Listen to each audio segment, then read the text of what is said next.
ដល់ចូលឆ្នាំថ្មីប្រពៃណីខ្មែរភីស្វងវងណាអូនអើយ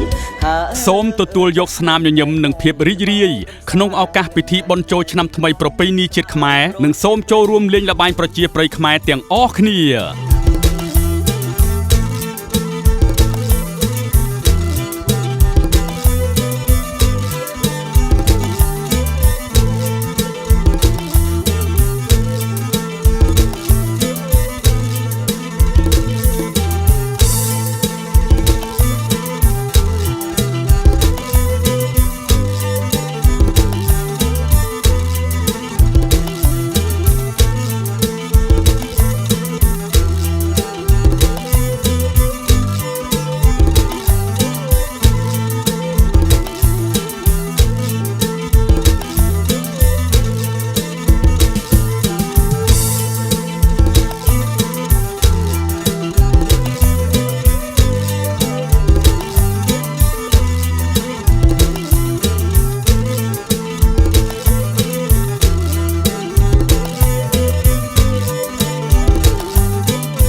រីករាយមហាសង្ក្រាន្តឆ្នាំថ្មី